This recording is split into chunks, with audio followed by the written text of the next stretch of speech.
নমস্কার বন্ধুরা, নব রান্নাঘরে একটা নতুন রেসিপিতে তোমাদের সবাইকে অনেক অনেক স্বাগত। আজকে আমি তোমাদের সাথে একটা কাতলা মাছের রেসিপি শেয়ার করব। কাতলা মাছ এনেছিল, রোজই তো একই রকম ভাবে করা হয়, কালিয়া করা হয়, নর্মাল পাতলা ঝোল হয়। এটা একটু অন্য রকম ভাবে করবো আর কি। তাই চলো তোমরাও দেখতে থাকো রান্নাটা। তেল বসিয়ে দিয়েছি, তেল গরম হয়ে গেছে। আর মাছগুলোকে তো ভালো করে নুন হলুদ মাখিয়ে রেখেছি ধোয়ার পরে। আগে মাছগুলোকে ভেজে নেব।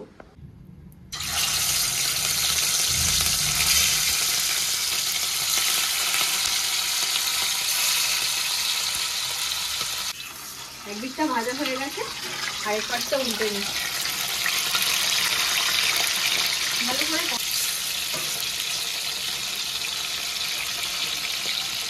এই মাছের পেটের ভেতরটা দেখো তেল আছে, আর কাতলা মাছ তো তেলের জন্যই এত ভালো লাগে খেতে। মাছগুলো তো সব ভালো মতো করে ভেজে নিয়েছি। এবারে ওই তেলের মধ্যেই ফোড়ন দেব, শুকনো লঙ্কা আর 5 ফোড়ন।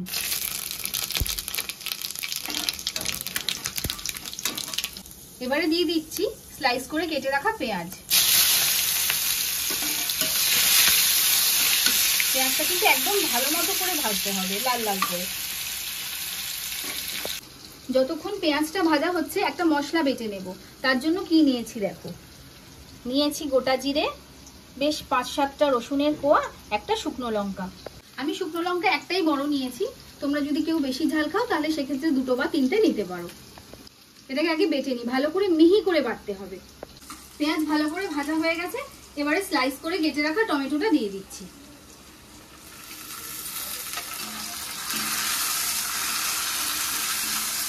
টমেটোটাকেও একটু হালকা করে ভেজে নেব।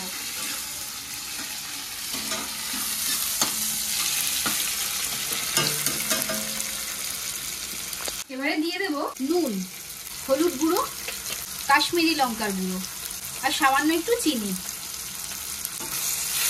গুঁড়ো মশলাগুলো দিয়ে ভালো করে পেঁয়াজ আর টমেটোর সাথে ভেজে নেব।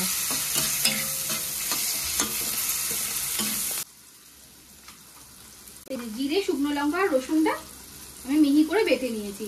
আমি কিন্তু শিলে বাটিনি, আমি মিক্সিতেই বেটেছি। তোমরা এক্ষেত্রে বলতে পারো গুঁড়ো মশলা মানে জিরে গুঁড়ো আমরা দিতে পারতাম। জিরে গুঁড়ো দেওয়ার একটা আলাদা স্বাদ, আর এইভাবে জিরে, শুকনো লঙ্কা আর রসুন বেটে দেওয়া মানে গোটা জিরে বেটে দেওয়ার স্বাদই একটা আলাদা। এইটারই আসল স্বাদটা কিন্তু হবে। চলো দিয়ে দিই।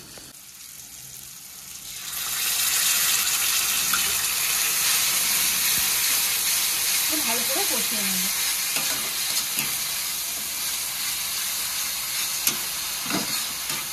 মশলার কাঁচা গন্ধ চলে গেছে, জিরের কাঁচা গন্ধটাও চলে গেছে, ভালো মতো কষানো হয়ে গেছে। এবার ওই মিক্সির বাটিতেই অল্প জল নিয়েছি, ওই জল দিয়ে এবার মশলাটাকে একটু কষাবো।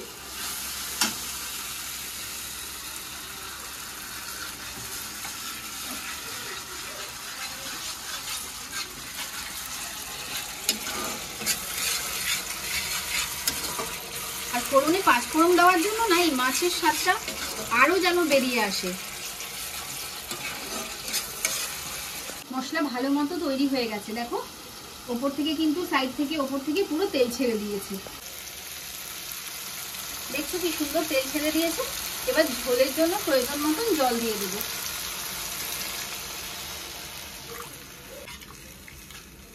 এবার ঝোলটা ফোটা পর্যন্ত তো আমাদের অপেক্ষা করতে হবে। ঝোলটা আগে ভালো মতো ফুটুক, তারপর মাছ দেবো। এইভাবে একবার মাছটা বানিয়ে দেখো। আমরা তো কাতলা মাছের কালিয়া করি, রেজালা করি, বিভিন্ন রকম আইটেম করি, কিন্তু এইভাবে যদি একবার করে দেখো, এটা তোমরা যদি গামাখা করে নামাও ঝোলটা, সেটাও একটা অন্যরকম লাগে। আর এটারই পাতলা ঝোলও করতে পারো। চাইলে কিন্তু তোমরা এর মধ্যে আলু নয় কাঁচকলা দিতে পারো বা সজনে ডাঁটাও দিতে পারো। আমরা তো একই রেসিপি বিভিন্ন রকম ভাবে করে থাকি না, একরকম তো আর খেতে কারোরই ভালো লাগে না। ঝোল ফুটে গেছে, এবার মাছগুলোকে দিয়ে দেবো।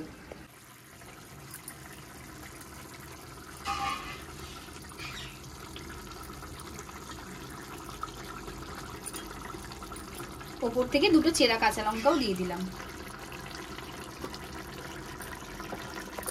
মাছগুলোকে ঝোলের মধ্যে এবার একটু এদিক ওদিক করে দিই, উল্টে পাল্টে দিই। মাছের মধ্যে ঝোলটা, গ্রেভিটা পুরোটা ঢুকে যাবে, মশলাটাও ঢুকবে।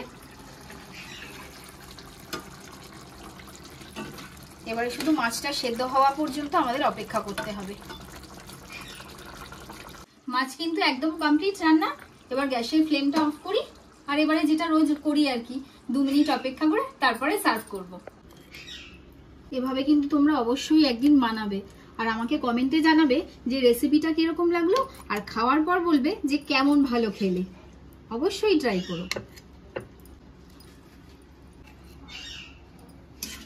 তাহলে আমার এই জিরে কাতলার রেসিপিটা তোমাদের কিরকম লাগলো অবশ্যই কিন্তু জানাবে কমেন্টে। ভালো লাগলে একটা লাইক শেয়ার করে দিও।